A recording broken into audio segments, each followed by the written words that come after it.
Let's get charged up. Welcome to Flash Revision Lab. I'm your tutor, and we'll master this topic in a flash.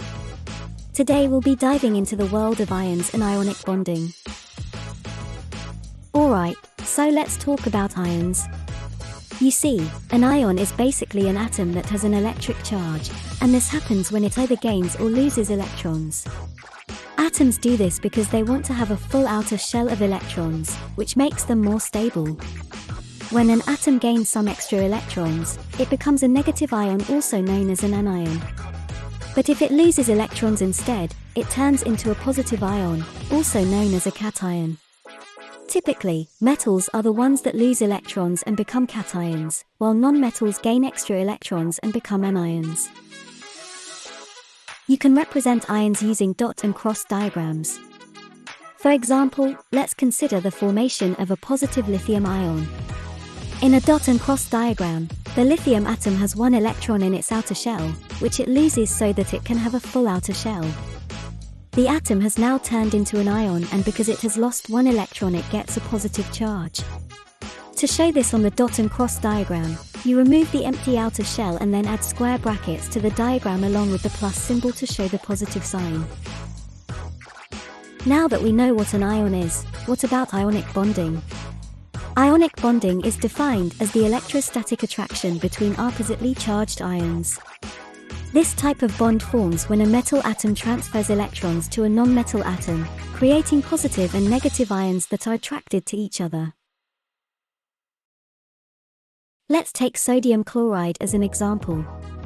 In a dot and cross diagram, we can see that the sodium atom has one electron in its outer shell, while the chlorine atom has 7.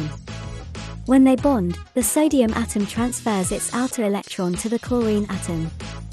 This creates a positively charged sodium ion and a negatively charged chloride ion, which are attracted to each other, forming an ionic bond. So now let's take a look at magnesium sulfide as another example.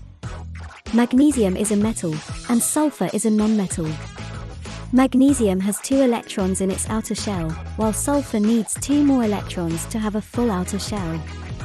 When these two elements react, magnesium loses its 2 outer electrons, turning into a magnesium ion with a 2+ charge. At the same time, sulfur gains those 2 electrons, becoming an sulfide ion with a 2- charge. These ions, now oppositely charged, are attracted to each other, forming an ionic bond. The end result is the formation of magnesium sulfide, a stable ionic compound. Ionic compounds have some distinctive properties due to their ionic bonding. Firstly, they exist in a giant lattice structure. The positively charged ions, or cations, and the negatively charged ions, or anions, are arranged in a repeating 3-dimensional pattern known as a giant ionic lattice. This structure is held together by the strong electrostatic forces of attraction between the oppositely charged ions. They typically have high melting and boiling points because of the strong electrostatic forces holding the ions together, which require a large amount of energy to overcome. When it comes to electrical conductivity, these compounds conduct electricity when dissolved in water or melted into a liquid, as the charged ions can move freely and carry an electrical charge. However, they do not conduct electricity when solid. This is because the ions are fixed and not free to move, therefore they can't carry an electrical charge.